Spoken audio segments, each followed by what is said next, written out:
mean? That's the only reason why I do it, because I don't want anyone to feel like, all right, well, I didn't know this was coming, or you didn't tell me, or what, anything like that. So No, I I kind of appreciate that in I respect start wise. with I usually start with the preface. I'm Karen L. This is Say It Loud podcast. 3 years. I'm a teacher. Like in my real life, I'm a teacher. I'm an educator. I Me don't too. want to, you are? I just got home from. Wow. I did not want to be a teacher. Well, I've always been a teacher, whether I wanted to or not. I didn't want to be a teacher. I got divorced a couple years ago, and I was like, what can I do that's going to give me direct deposit that I could be around more for my kids? Yeah. And so I went back to school and got my master's degree. Before that, I sold radio advertisement. I was in media and radio. And then like a year and a half ago, I was driving over the G Dubs. That's how the podcast started. And I was like, this can't be my fucking life. Like, this can't be it. And I called my daughter, who lives in Brooklyn now, and I was like, this can't be my life. And she was like, Mom, if there's anybody that can do anything about it, it's you. What are you going to do? And I went home, and I had, like I said, I had a background in media and sales and all that. That's what my undergrad is in. And I put together a podcast, and I just called all the people I knew and my friends, and was like, come on the show. And I put it out there, and I was like, I don't know who's going to listen, but I'm going to just do it. And it's been 3 years, and we've charted all over the world, here in the States, Canada, London, France, Denmark, magazines, TV, like all kinds of stuff that I could have never imagined. That's good. So I, I teach during the day, and the other half of my life is this. Well, for me, intermittently, I've taught for like 10, 11 years.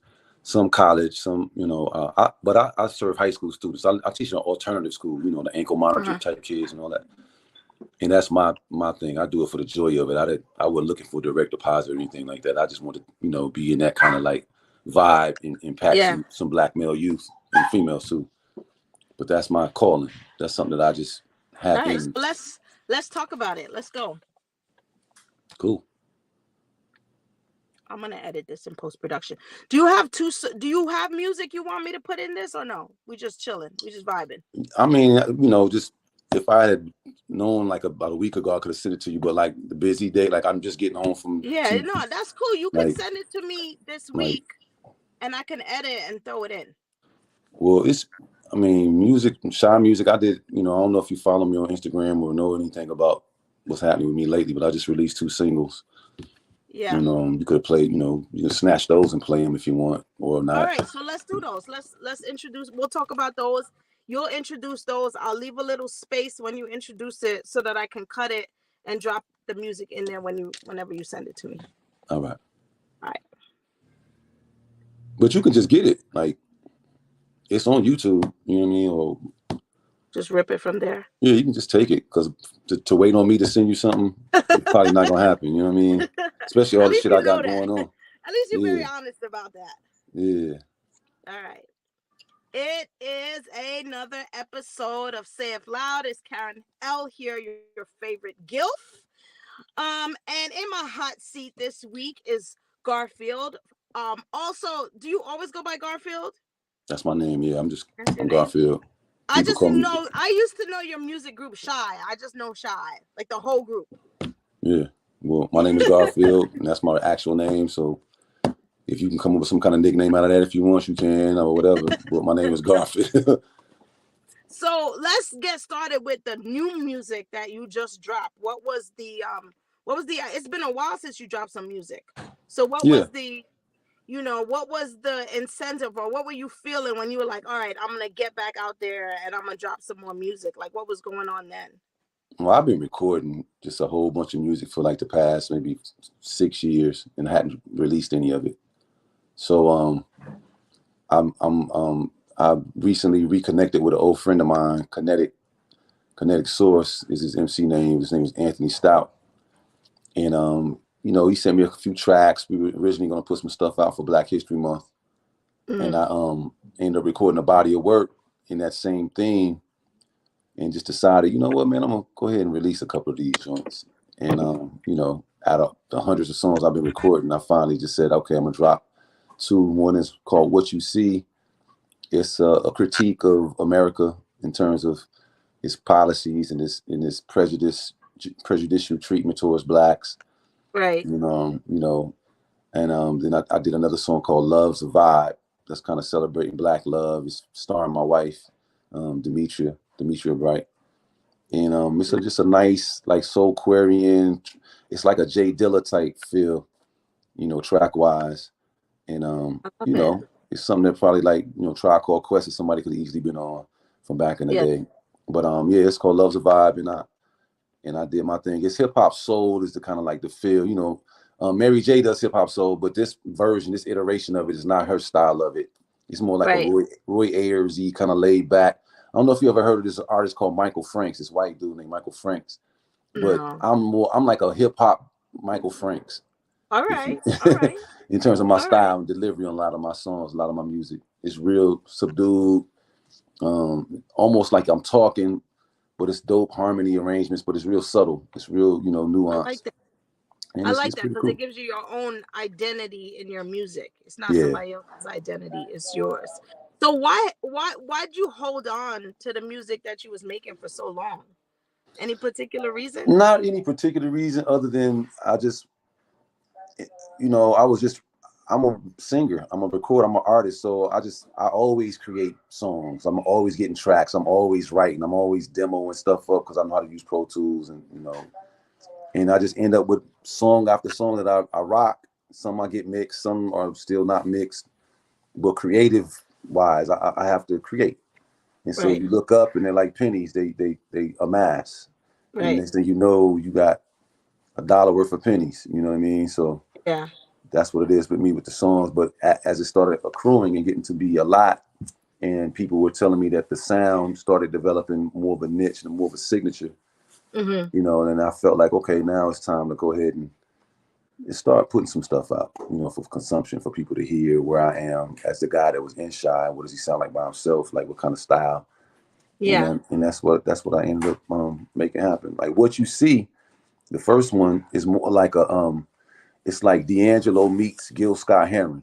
It's the Yes. sound. It's that I sound. like both of those guys. Yeah. So that's when you hear that one. That's what that one's gonna sound like. So it's I it's a like it's a vibe for sure. And what was the influence in those? You said one of them was about like the things that are going on in society Yeah. today, especially with black and brown people. What made you want to write about that? Well, like I said, Connecticut and I, because the samples inside of them, like What You See, you got some Malcolm X samples in there. Oh, You got some nice. hip hop. Choke with your own spit. As soon as you mention us, like we got some hip. So those samples were already in the track, and so that Right. put me in the mind frame of a critique type of feel. And so being who I am, I'm always been an activist type. I went to Howard. I was part of Black Nia Force. Raz Baraka, the mayor of Newark, New Jersey, was a leader of one of the organizations I was in when I was in college. And we took over the A building and got Lee Atwater, a KKK member, kicked off the board. So I was always that type of person. So it was easy for me to write. I was a member of the Nation of Islam for a few years. So it was easy for me to create an indictment against America's treatment of blacks and Latinos in a way that's funky and not corny. And so I just felt like I needed to do it. I did a whole album full of that kind of thing, with different kind of messages, different angles, but by and large, that kind of feel. And Yeah. there's some more coming. So yeah, I was just in that mode, and I didn't release any of it for Black History Month. But if I had, those were like perfect Black History Month type songs. But Yeah. still, even the commentary and the way that we are living in our black skin on a regular, those songs are always apropos. And so I was like, I don't have to do a Black History Month. That's cliche anyway. So I Yeah. just put it out a couple of days ago. I And think that given the way that we're living right now and the things that continuously happen in the news, and I don't watch the news much, but it's on your phone and it's in our space and it's in our ear. I yeah, feel like there needs to be some kind of soundtrack to this narrative, yeah, and like you said, it doesn't have to be Black History Month because this shit's happening every goddamn day, where we seeing kids get shot and people get beat up and all that kind of stuff, where there needs to be a voice and there needs to be a narrative. And it's crazy because we're going to get into this is my next question. Music like that, it seems like it becomes the spoke song for a movement and things like that. But does it overpower the negative stuff that we, the same people, are singing and chanting and out here selling? I don't know if it's supposed to overpower anything. I think the expression of it, just in terms of it's not versus mode, you know, like Yeah. that binary style of thinking. I think is pretty much what's doing us in, where it's Yeah. an either or kind of paradigm we living in, and I think both and, you know, in creating win-win situations is it's time for that to deal with it. So the lane that I'm in my skin, in the vibe that I'm creating, it just has its own lane, whether it's Right. verses or not. It's just something to be consumed. If you run across it and you got a little bit of that on the inside of you, then that's the time where that nexus of those two things will create a situation where that rises to the top within you as you Right. listen. Right. As long Right. as that can be on your consciousness at some point, even amidst all the other stuff, is it got a room to fit in that day and come to the level, then that's a win. You know what I mean? Yo, So I love that. I love that. That definitely is a way. And that's in all of us, whether yeah, we know for it or sure. not. So it's just a little nugget, a little reminder, a little, but it's also a vibe too. You can ride to it. Like I said, it kind of feels like some D'Angelo and a little bit of like Gil Scott Heron. And Yeah. so from the last poets, we listened to Gil to hear what he talking about, but at the same time, that music was funky that he was Right. rocking to. You know what I'm saying? Same Right. thing with D'Angelo. You know what I'm saying? You know, always funky and stuff Yeah. like. So it's you know, I try to musicality wise represent the highest I can, but also create a niche. You know, a little niche. Yeah. And that is a niche. That's a niche market and a niche sound. But like you said, you can anybody could listen to it and anybody could vibe to it, and it's not, anywhere where you can't get to it or resonate with it. So Yeah. I definitely appreciate that. When you're sitting and writing, what is like, how do you get over any kind of writer's block, or how do you kind of say, okay, this is what my idea is, now I got to bring it into fruition? Like, what are the things that you do before you write? Well, my process is like, well, one, you know, not to be crazy sounding or whatever, but I don't ever have writer's block. I don't like. I That's love. because you love what you do, so Yeah, I it love comes words. naturally. I love fitting things together like a puzzle, and you know, I love the fact that tracks to me are just sitting there, and it's already a song written to me, and I'm just there to connect dots and match the mood and the vibe of what the music is doing with some words that are already there. Like process for a lot of MCs, they'll do a verse where they'll mumble first. You know, they'll be, you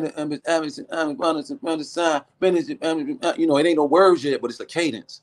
I Right. do that with my melody and cadence. You know, whatever the beat is doing, I make sure the drums I'm rocking in a way that's catchy. And as I'm rocking, I'm recording that on my little voicemail, like that no word kind of like mumbo jumbo Mm-hmm. cadence in the melody. And then I end up putting words in those patterns that actually make sense because I already got the feel right. And some Uh-huh. people come so intellectual, they think of words first. But a lot Right. of times words, they tell the story, but you'll be missing the cadence. You'll be missing the part that people resonate to rhythmically with the words. So I come with that stuff first, which is the gooey ooey, the feeling part, and then I just put the actual words in that, and I already know the feeling is already correct. Ah. And then you know, from there, like the icing on the cake is the words. That's the easy part for me. Words are never hard, like ever. You know, Wow. telling a I story. never heard anybody say that, but that's so cool. Yeah, that's how I write. That's how a lot of people write that I mess with. Actually, they process is that it'll come out when you start actually talking about it with them. Like, they'll be like, yo, I Right. do that too, man. You know what I'm saying? I be, you know. So Yeah. it's like that's the thing that most people do. They just don't talk about it. You know. Yeah. That's pretty cool with the whole process of putting the music together and then making it. So are you shooting videos for this new music I'm, that's I'm coming going out? to I'm going to put a couple of little real simple like video ideas together that, you know, don't take away from the song. Um, that just that's just cool visual, that enhance it. You know, just because of its simplicity, not Yeah. basicness, simplicity, and then you know you can get a better gander through the performance. But they're gonna be like more performative pieces, but real simple, real picturesque, kind of like backgrounds and things that are aesthetically pleasing without Yeah. being too overdrawn or too complicated or too technical. Just kind of Right. organic, As long as like it stuff. doesn't take away from the music. Yeah, just you know, and just fits in and just enhances and give you something good to look at, to take in the lyricals, because the lyrics in the stuff is really important to me because you know I'm writing for a purpose on these particular songs. These are like content driven songs, you know. I love it. I love it. So we're gonna play some of your songs. I'm gonna leave that right there. What was your experience like in Shy? Like, how old were you when all of that was happening? Man, Shy, I was a senior at Howard. I was about 21. Wow. So you were Yeah, I was young. 21 because we signed in October, and that was my birthday. Like, as soon as we signed, it was my birthday again. And Yeah. so it was definitely October the 12th was my birthday. So we signed in October of 92. So that I had just turned 22 when we got our deal. And it was surreal. You know, it was Yeah. a fast paced life in terms of life, just taking off from point A to point Z. And you Right. could tell in the moment that it wasn't real life. It was like some crazy, warped, surreal, Twilight Zone-ish thing you were in, but it was fun. You knew it couldn't possibly last forever. Right. But you were down for the ride and, create a legacy in the process. And I think we were able to do that. That's amazing. What was your family like? What was your mom saying when you was like 21 years old and I'm gonna do this? Well, we all came from Howard. So Yeah. parent-wise, they wanted you to do what you went to school for. I was a political science major, history minor. I worked on Capitol Hill for the Senate Judiciary Committee. My mom was well connected politically, so she always had me interning on Capitol Hill and doing Uh-huh. all the precursors to become either some kind of lawyer or some kind of legislator. That was like the track that she thought I was on. And Uh-huh. in my mind, I was not doing that. And I was a liberal arts guy, but I was a creative. And my first dream was to be what Stuart Scott ended up being, rest in peace, was a broadcast journalism type guy who Right. used hip hop to kind of like be the skin um, to put the real technical and journalistic jargon within, and that's what Right. Stuart Scott was. He was like a hip hop journalist, but the Yeah. highest level of the journalist part was there, but he just dressed it up in the black skin. And I wanted to Right. be the first guy to do that. I had a thought in my brain of how I wanted to be, and I wanted to be like what Stuart Scott ended up being. But my dad was a broadcast journalism major from the University of Oh Tennessee, wow. and he was always telling me, "You're not gonna make no money in that. Major in chemistry." So I got to Howard. I majored in chemistry. I hated it, and then I finally turned into a political science major, and that's when my GPA shot way up, and that's when I started becoming more confident as a student. I got my first 4.0 and all those kinds of things. But a 21-year-old at Howard University, as dope as Howard was, I came of age at Howard through that, and that was a golden Yeah. era of hip hop and R&B. And by God, we messed around and got a record deal, and I became part of the pantheon of legendary R&B artists within that genre. It's crazy, Yeah. but I Yeah. end up being one of those. It's like wild to think that. It's kind of trippy, So but your yeah. dad was a broadcaster. Your No, mom he majored in broadcast journalism, and he did. did have a few shows, but he Yeah. worked mostly for the National Education Association. And your mom in politics, right? Well, my Somehow. mom was an educator. She worked for the Alabama Education Association, and she worked for the Democratic National Convention. She's a voting delegate for the Democratic Party Wow. to this day. So just steeped in So politics and education with my people. yeah. Yeah. So how you started singing? Well, that's just something that you do. Like that It's ain't. just My like dad always. I didn't come from a gospel household. My dad played jazz all the time, yeah. like straight ahead jazz, not like easy listening jazz, but like jazz, like rest in peace, Ahmad Jamal, like who just passed, like those kinds of things. Yeah. Coltrane, Sarah Vaughan, Mm-hmm. Ahmad Jamal, like the McCoy Tyner, the VSOP Quintet by Herbie, like real straight ahead stuff. And my ear was beginning to develop in a jazz way. I used to always try to see if I could find a harmony note to any melody that was playing, if I could find a harmony to it. And I just Right. grew up with that, not really caring if I could sing or not, but I was just intrigued by the way music worked. And so I just fell in hard body. And when I finally got with Shy during my senior year, when I met back up with Darnell, because who was my roommate freshman year, they had a big talent show that they were about to enter. And there was five Alpha members in that group. But two of them had quit right before the show. And in that time period, I had been hanging back out with Darnell every day in the Fine Arts Building, watching Shy do their thing. And then so when two of them quit, Darnell was like, "Yo, we need a full part harmony. Like we need you in here. You've been here for like 5 months watching us rehearse. You could do Yo, it. I know you know the parts." I was like, "Well, I do know the bass." And so that talent show happened, and I was actually in the group for the talent show. And then we ended up getting standing ovation and encore, and we decided on the stage to try to get a record deal that night. and you know, it was born at that moment. I was in a group, and That's crazy. I learned on the job how to that I need to perfect this little craft that I was embarking upon, the singing thing. So I had raw talent, raw abilities, but that really made me hone it in, because I went from being on stage covering Boys II Men songs and singing If I Ever to being on Right. Jay Leno and Arsenio like next month, you know, Right. singing Comforter. And so Yeah. it was like I had a crash course in just learning all the stuff I need to learn to become polished and professional before, you know, it was really on the job training. It was crazy. But you That- know, I didn't sink. I swam, and, you know, I could tell about it now in a way where, you know, But you know, like when you're an old man, your book is gonna be so good because you're gonna. No, it's true because you'll get to go back in your life and write about these experiences and be like, look at the. Because you know how many people would love for that to happen to them in their life. yeah, I It just always trip doesn't out that it happen. happened to me. I You know. totally, because I never grew up aspiring to be that. Let me call it, I was gonna be a Division I basketball player, dude. You know, I used to be a popper, break dancer coming out of Boston, and played ball, and I just love music. I was trying to be a DJ. I had two turntables in the mic, two turntables in the mixer.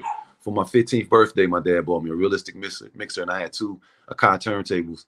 Thought I was gonna be a DJ, but as fate would have it, you know, I ended up meeting Darnell, and we ended up singing our hearts out, doing all kind of covers, and then, you know, the group happened, and here I am standing before y'all as this guy from Shy. Crazy. That's crazy though. Not crazy. I just think about when you use that word legacy. Yeah. You know, and when people get to look back on their own legacy, right? Because everybody else can celebrate you and we will. But when you look back on your own legacy and you get to tell your own story, like that's pretty dope, the story that you get to tell.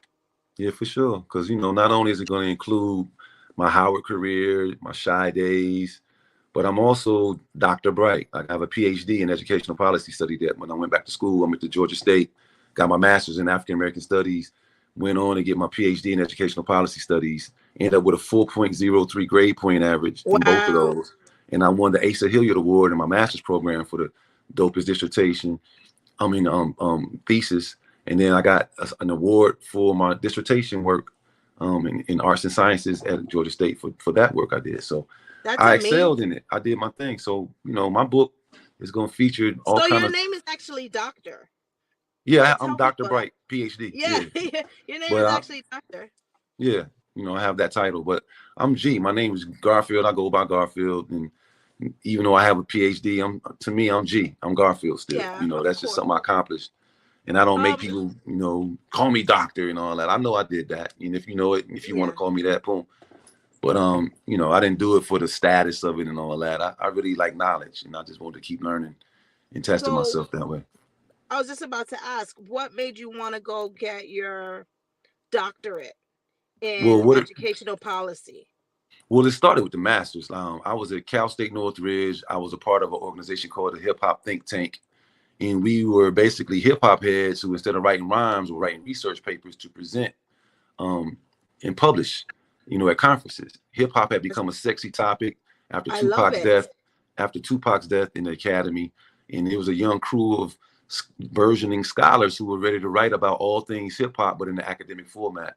And we got invited to Georgia State National Council of Black Studies was a conference, and we were presenters. And they saw me, and they were like, "Yeah, the shot thing is cool, but we really think that you have something going here with your academic self. If you want, you know, we'll give you a fellowship to come here and try to see if you can do this master's work, and that will, you Mm-hmm. know, kind of help the African American Studies department then go further and get a PhD program." So they brought me in, they paid me a fellowship so I could pay my rent and all that stuff and go to school hardcore, in which I did. And when I finished, I felt like it was the onus was, you know, with me to try to get my PhD, because that would help the claim of the African American Studies department get funds to start then growing PhDs from African American Studies Mm-hmm. instead of just stopping at Mm-hmm. the masters. Because if they created students who went on to get their PhD, it would bode well for what they were doing. Like, we were ready. Right. And so I got accepted into the educational policy studies program over there, that Dr. Asa Hilliard and a few others who were dope scholars kind of like started over there. And you know, after I gained entrance, you know, I made it in. It was on, and I never Yeah. aspired to be that before, but I just kind of just fell into it. I had the aptitude and the wherewithal to do it, and I ended Yeah. up excelling at it. And so I Yeah. just took it to the limit. That's great. I love to hear stories like that because it's a couple of my favorite things. I love hip hop and I love hip hop education. I'm definitely a hip hop head education person. Yeah, my dissertation was about how Black males navigate spaces where power is distributed inequitably. So I looked at Oh wow. black males inside of the classroom and how they Yeah. navigate that, and I also looked at Black males in the music industry who have to sign a contract to get started, and Hmm. which is skewed power dynamics wise. And so, two sides of myself, tell you the truth, and that's what I did my dissertation on. That's good. I would love to read it. Sure, it's accessible. It's It's online. published, right? Yeah, Yeah. for sure. Yeah. That's pretty cool because I feel like um there's so many conversations we don't have about things particularly like that. Like I haven't gone back for my doctorate, but I wanted to do mine because I work in special education on the disparities for Black and brown boys in special education and how those numbers lead to the pipeline to prison. Oh yeah, well, school to prison pipeline was a big part of my dissertation. Yeah, because the demographics of those kids are 90% Black and brown and also 90% special education. And so Hmm. because my license is in SPED, I'm always like, yo, there's no advocacy here, especially as a Black woman advocating for these children. Exactly. Good So stuff. yeah, Good stuff. yeah. Yeah, it's weird though, because even as a woman in that work, when I was going to school to get my master's, I think there was like in my whole class, and I went to Hunter here in New York, maybe like two or three Black people in the whole like Mm. cohort. And I just was like, yo, we're teaching here in New York City, all of these kids, majority Black and brown kids, and there's just not enough people in the room that look like me. Yeah, that's a sad And state then of you want affairs, me to period. go out and teach these kids, and you wonder why they don't know how to have healthy relationships with other people because they don't see people that look like them in the positions to teach them. I think that's really important. So the work that you do is very valuable, especially when it comes to policy. Yep. And so I'm in the trenches. I teach now as a Yeah. high school teacher, ninth and 10th grade English lit in an alternative school though. Yeah. So, my students are the students who are like one step away from going to juvie. And Yeah. so that's the population that I love. And they love me for some reason, right? Yeah. But that's why I put my energy, and that's what I do every day of the week. And then we do our shows on weekends and stuff like that. So I wear literally two hats, but my So students. how do you rest? Because like during the week you're a teacher, I know what that does to the human body. Yeah, I know. It's And a then on the weekends you're doing shows and stuff like that. So how do you make time for the work, for the music, and then for your personal life? Like how I do just you go balance all of that? I just go hard and fall out. That's it. That's the current state of how I'm living right now. I go hard in the paint and then I just fall out. I don't have no real management of it. It's just I know I got to do both, and I just go hard. You just Then I set your just mind to till I do it can't. and do it. Then till I'm just sleep happens. Like Yeah. so. Yeah, food happens, all kind of stuff like that. So That's crazy. What are the shows like now? we never stopped doing shows. So I've been, we booked all the way up through November now, I think. And the shows are Wow. dope. We got this dude named Shane who does Young Fly Entertainment, which is his company. And for the last 12 or so years, he's been getting us a lot of work with all the 90s groups, the Right. H-Towns, the Shies, the Silks. We just did a show in Detroit. It was Tyrese, Escape, Shy, 112, Drew Nice. Hill, that the usual suspects. Sometimes we do Yeah. stuff with Genuine, John B, the 90s. Yeah, yeah, And yeah. it's always the 90s, and it's always an arena. Like we do some type of arena, so it's packed. So Yeah. the shows are well attended, and in the 20s of thousands type of stuff, in arenas like where the pro basketball teams play and stuff. Yeah. And we do our thing, man. People still love the 90s. People's coming of age moments was punctuated by a lot of our songs, and Yeah. we get to eat off of that still. So that's dope. Yeah, no, that's great because I be listening to this music now and I'm like, I don't know that song. I don't know any of the words. I don't know that song. I don't know how to do that dance. I don't know what this is. So, do you have Yeah. kids? Yeah, I do have. I have 5 sons from my last marriage, so, Okay. yeah. Then And how old are they? About. well, the youngest one in that crew is 22. Nas is the youngest, 22. Then my next one up from there is 25. I have twins that are 27, and then the oldest of the bunch is 32, and I'm So 53. so the music that so you understand. My kids are all over the place. They range from 13 to 26.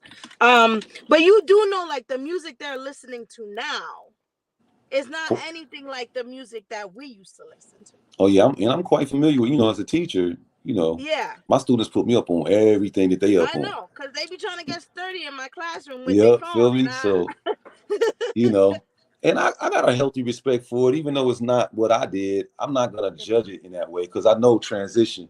I know how my music looked to people that were older than me, right. and so it's always that thing. There is some music don't come in a vacuum. So whatever society is on is what the music is going to reflect, Right. for better or for worse. And so that it's an expression. It's still creativity.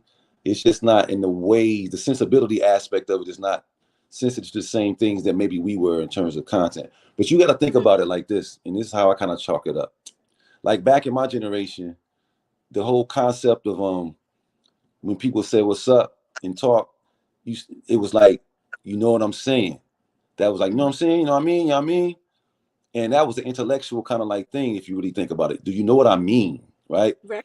It Right. graduated from fuck what I mean, feel me. You feel me? Right. You feel me? So now the meaning of it is not as important as just me to you. Did you feel me? So you looked at breakdancing and popping, it was real technical point A to point B type movements, real articulated movements that went from that to crunk dancing, which was Mm-hmm. just nothing but a physical like movement of emotion. It wasn't no real actual technique to it in a Right. lot of Right. ways. It was like a feeling of feeling. And for some people, it was like, tight eyes and people like that were real good at it because they incorporated gymnastics or a couple of little breakdancing pieces within it. But it was really that the you feel me kind of thing working itself Right. out in dance. And so then when you talked about hip hop from my day, with KRS One speaking very Mm-hmm. clearly, and Right. the Rakim Alive, the Big Daddy Kanes, the Brand Nubians, all the people, the Wise Intelligence, the X Clans, all the way through the tribes, the lyrical wordplay was something. It meant something. You gotta be able to understand the bars, you gotta present Right. them clearly, and you gotta have monosyllabic things, and your punchlines gotta be based on some real clever, because it was word centric, it was intellectual. Right. But then the mumble rap comes. It ain't about all these words. That's all I hear. It's like it's a feeling, A just like how that sound. crunk was. So it's graduated from the intellectual movement to a Right. more, as a human dude. Can you feel me? I don't need you to Right. understand shit. I don't want. I ain't asking you. You know what I mean?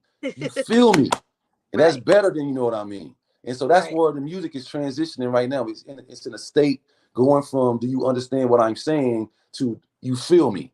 And the Right. you feel me is like I know you and you know me. We the same shit. I feel Right. you. We ain't got to say the right. We ain't got to say no words to make that Right. thing official. We know what that is. You just yeah.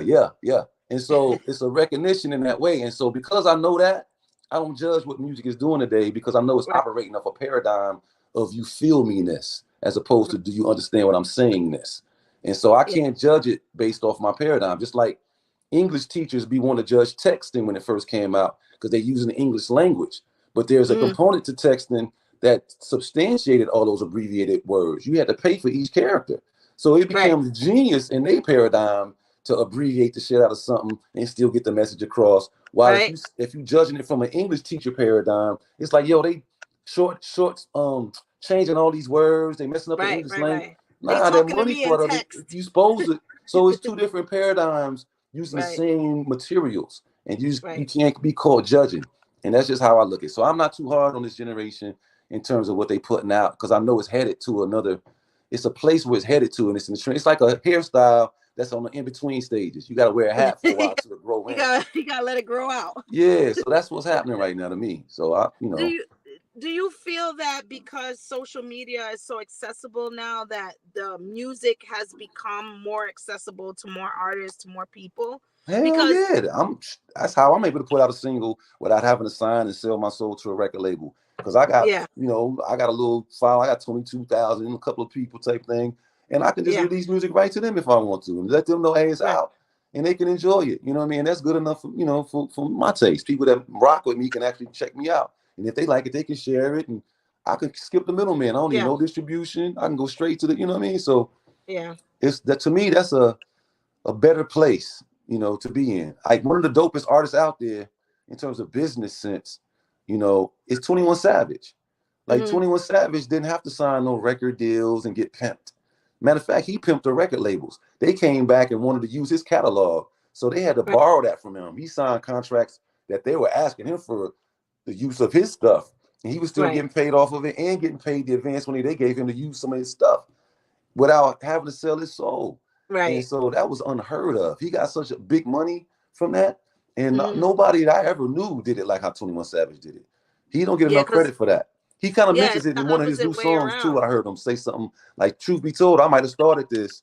And people might be thinking he talking ish because they don't really understand what his business acumen is. They just know 21 Savage for, you know, how many shots you got a lot, you know what I mean? But Savage, study 21 Savage and study his situation with his record deal, like his paperwork, or how he did what he did. It's Yeah. ingenious, man. It's on the level of how like Luke and them did what they did back in the day. Master P, how they did what they did. Right. Savage is like the new age that. Like, so people need to Wow. really check Savage out. And I'm not necessarily like a crazy gung ho fan of his music. I just got a lot of respect for that dude, man. For For the real. business Like, part of yeah, that dude is dope. You know what I'm saying? So yeah. yeah. That's interesting because a lot of people get into the industry and they don't have any idea how the business works. Man, Savage pimping the game, man. I can say that. This So brother is out to here be pimping the game. ahead of the game at his age is a good thing because a lot of people lose out. You know that. A lot of people Yo, lose out. They lose the yo, access, they lose their masters, they lose money, they yep. lose, they lose time, they lose a lot of things signing those deals because it's just like, oh, we got a record deal. And the, and It the, got and the it's a perception deal. is, It doesn't matter. It's a deal. And then later on, they're like, okay, this wasn't, yeah. 10 years in, you're like, this wasn't a And that's good what my deal. dissertation outlines. Is when I told you I looked at how they navigate the power dynamics for the student side and the artist side. It was the same four things. The first period is 4 periods. The first period is the trial and error period. Like, you come Right. into the game thinking that you're an artist when what you actually are is a product maker. Like, Right. you think you're making art, but you're really making that product that the label takes over and sells, Right. despite what the hell you think you got to say about it. They'll release your shit in different orders than what you thought they was. And Mm-hmm. so the trial and error. So once you realize that, you go into this bag of, oh shit, I need to peep game. So the next stage is peep game. Because now you in this thing and you seeing it's not what you thought it was, but you still have a dream to do it, but you want to save your soul and save face a little bit. So now you're looking for that thin line to ride without selling yourself out, that you can look in the Right. mirror every day. So you peeping game on how this works. Once you figure out how it works a little bit, you trying to apply it. That's when you get a new attitude based that's different than when you first came in with the trial and error. When Right. now it's a business, music business. You get a new attitude, and then from there you start operating off of that. And then the last thing is, experience is the best teacher. The industry will teach you certain things, like, like, don't make your friends the people that run your business part, because those big friend loyalties are not necessarily bestowed upon people who might be the best qualified. And Right. so that kind of thing, and then you end up using those philosophies even in real life outside of the industry. And that's the 4 stages, and that happens in the school situation as well as the industry. And those are the 4 pieces that I uncovered in my dissertation. Wow. And so yeah. Yeah. Yeah. We gotta go back and learn and make some changes. What is one thing you would say you learned to date in your life through these experiences? Like, what is one thing you would have tell your younger self? Well, luckily I'm doing it. I'm myself in all spaces. To be yourself in all spaces. Like, you can code switch in certain ways, but at the end of the day, that authentic self, if you can find that and be good with that about you, be that in all Mm. spaces. And that way you ain't gotta ever stress yourself out trying to be something to fit this and fit that. Some people do that, and more power to them. But I'm me in all spaces, and I feel a sense of freedom in a lot of ways because I can do that. You know. Wow. Powerful. Because the people can't always be their whole self in all spaces. They're not comfortable in all spaces. I'm vigilantly me in all spaces too. Yeah. Yeah. I like that. I just like that you could say it, but I'm still at a place in my life. I'm like, can I really say that here or can I not say that here? You know? Like I want My to. man Gene Deal be saying, "Fuck them and feed them beans." That's how I feel if you are if a space is trying to contour me to become out of myself, that's the first thought that come to my mind is Gene Deal saying that. And I don't Yeah. even know Gene It's Deal, true. but if he actually is the earshot, you'll laugh, bro, because you influenced me on that one. But yeah, I'm gonna be me, damn it, you know, Yeah. because I that's mean, you all I can't be got, any at the end of the day. you can't be anybody else. I gotta look in Well, the it mirror in the was morning. so nice talking to you, Garfield. Tell everybody where they can find you, where your next tour is, where I can read this dissertation, like all of it. Okay, the next show we have is in Houston on May 12th in the Arena Theater, and that's a Friday. And then that Sunday we're gonna be in Chicago at the Chicago Theater. So that's just coming up soon. So the 5th, the 12th, and the 14th of May is coming up, and that's our next two shows. You can find me on Instagram and Facebook at the Garfield Bright Experience. That's my long ass handle. And in the last part, what was it? It was something you said. I The forget. It was one more little part to dissertation, your your question. website, the Oh, concert, dissertation. Yeah, social media. the Georgia State Archives. You can go on, or you can actually Google it. And I think it'll prompt you. It'll direct you to where you can find it. Through Google as well. My Yeah. dissertation, and then you can download it and stuff like that. Yeah, But we got and then stay tuned to the Shy Instagram, Shy 90s official, and Hieroglyphics are the two places for us. And you can always see the flyers and stuff posted. My page too, for the next shows that we have and stuff like that. I put them in my stories and stuff like that. So nice. you can stay tuned to either me or go to the Shy page, and you can always find our next shows. And we got a lot of shows coming up all through the summer, June, July, August, looking like they all booked all the way through and through. September, even That's October is great. trickling. Yeah, it's lovely. We get to eat. That's So great. We get to eat, we get to fly out, hang out, and yeah, all that enjoy stuff, the man. people, 30 years enjoy later, the still doing it music. like that. Yeah, that's dope. That Bro, is so dope. Cause there's a lot. Like I said, there's a lot of people that do it, and then it's here and then it's gone. Like you yeah, said, for sure. you knew it wasn't gonna last forever, but you're still doing it. We happen to write our own music. So we get Yeah, publishing from our own songs. We still get the royalties that we. yeah, So Babyface and different people, luckily, well, at the time we was wishing Babyface would write us something, but we wrote our own stuff. And now 30 years later, that's actually what sustains us because we were writers and we wrote our own material and became iconic. So we yeah. get a nice little cool little royalty from it. That's beautiful. I Yeah. love it. I love this story, Garfield. I just love. I know one day you're gonna write a book, Oh, for and it's sure. gonna be amazing. I actually wrote a book, but it's not a biography yet. I have a book called Lotus 3013. It's a speculative fiction piece, dystopian type of piece, black, um, Afrofuturistic piece. And it's basically the premise is in the year 3013, hip hop is believed to be a white cultural invention. And it's all kind Mm. of stuff that comes with that.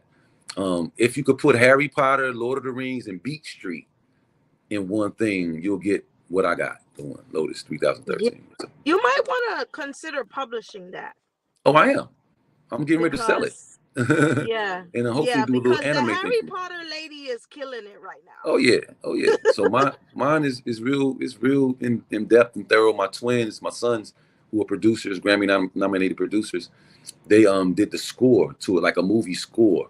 And Yeah, so it sounds like a movie. It's just it it's an does that. audio book though.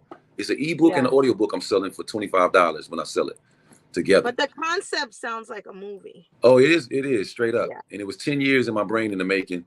I couldn't touch it while I was getting my dissertation because I was just up to here.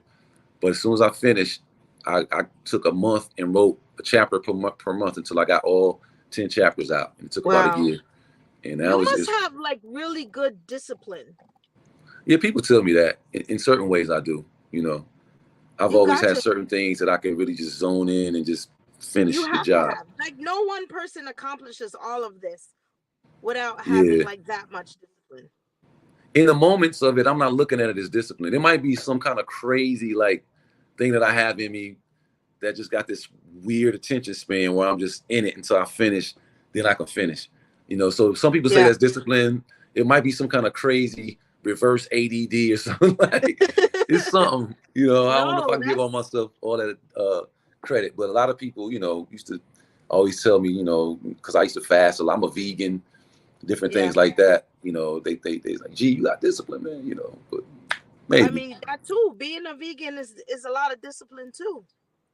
What yeah, I made you guess so. decide to go vegan, if you don't mind Well, me like I asking? said, when I was 17, I stopped eating beef and pork at 17. I was already not eating beef or pork for all this part of my life, and then about 12 years ago, 11 years ago, I just woke up one morning and said, you know what, I'm quitting chicken, and I'm not gonna drink any more sodas. And so the last thing that I had left was, the chicken, fish, turkey, because that's all I was eating anyways. And once I Yeah. quit chicken, I just said, you know what, I'm just gonna stop eating any blood-based foods. I was in the Dr. Sebi too. Plus I had, from being in the nation and how to eat to live and all those things from the Honorable Elijah Muhammad. I was already on that kind of track just most of my life. And it was Yeah. just really not too much for me to just go and cut out blood-based foods because it creates mucus in your body. And Yeah. that's where disease lives. And, I'm 53. I'm trying to still, keep a cool appearance. A little vanity Yeah. is leading me in that Take care of direction. yourself. But I'm just trying to take care of myself, and I know that what you put in your body kind of like determines how long you get to stay here and stuff like that most of the time. And how Exactly. you are, your spirit too. It ain't just food. Yeah. It's your We need way to of talk about being. that too.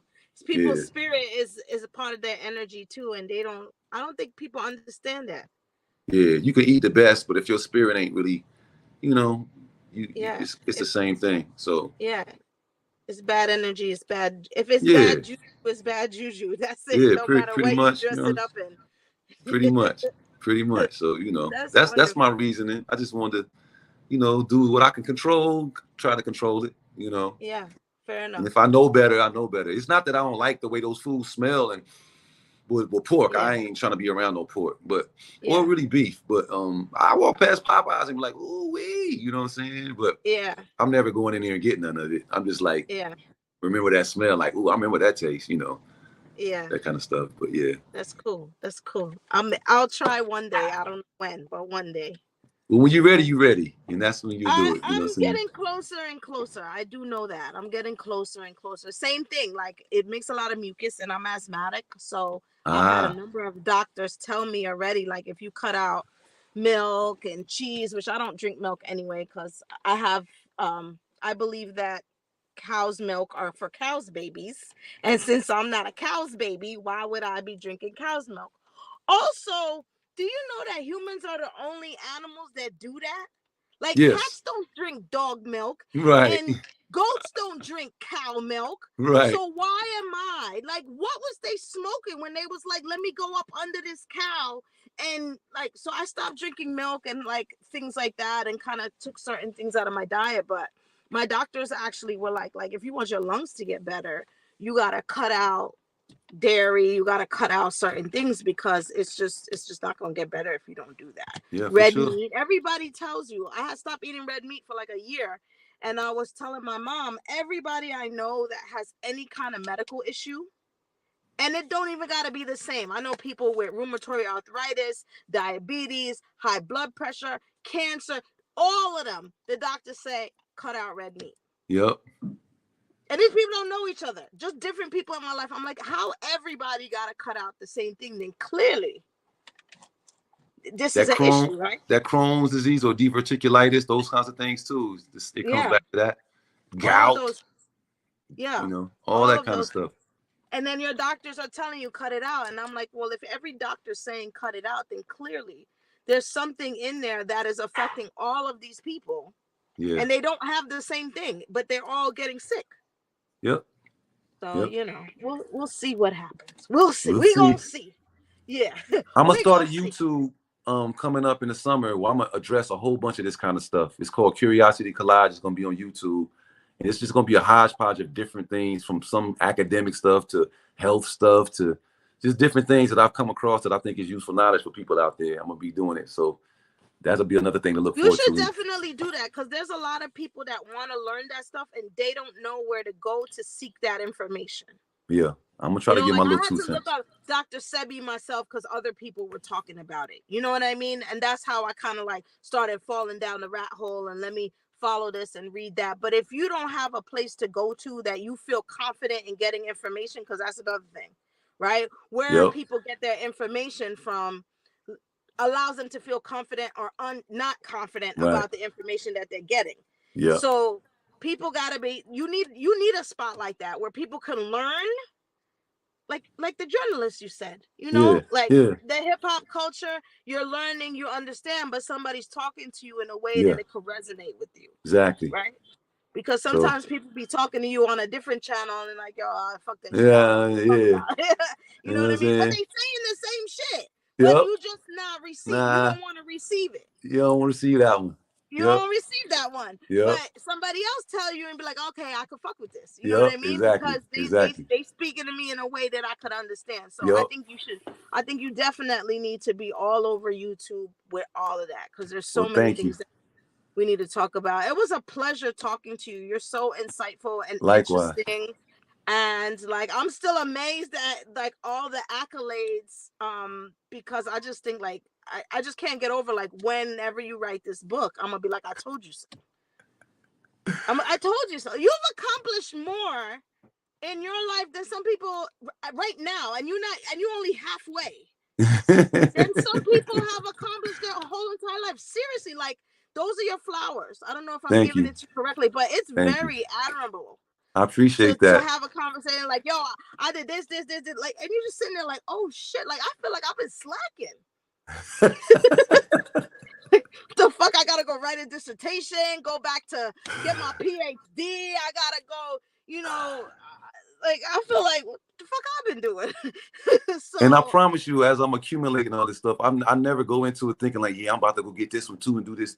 I just be I know, floating from like I wherever know. the thing takes me. I'm I like, can okay, I'm here. absolutely Let me, tell. I know. so That's what even makes it even more impressive. You're not thank you. trying to impress anyone. You're just like, yo, I'm gonna do this and I'm smart enough and I can do it. I'll try. And that's Yeah, that. I don't even think you see it the way somebody else sees it. You're just doing what you do. And I get that. I that respect is it. true. I'm just But doing. it's a lot and it's dope. It's dope. Thank you We so need much for that. more Black men in those positions, in those places, in those spaces to be able to sit at the table with all the experience and the credentials behind them to talk their shit. Yeah, for sure, for sure, for sure. I see you. Well, Thank thanks you for having so me. much. I appreciate you. And yeah, we're gonna get this up. All right, well, just keep me posted, and I'm always here. You can always drop in on me and stuff. So, Oh yeah, I definitely will. I'm gonna read the dissertation. okay, for sure, for I'm sure, gonna for sure. study. And then Thank I'll you. decide if I ever want to go back. I haven't decided yet. Well, if you have any questions from this point forward, just feel free to hit me, and I'll tell you everything that you're curious about. For sure. Thank you so much. All right, thank you. You're welcome. Bye.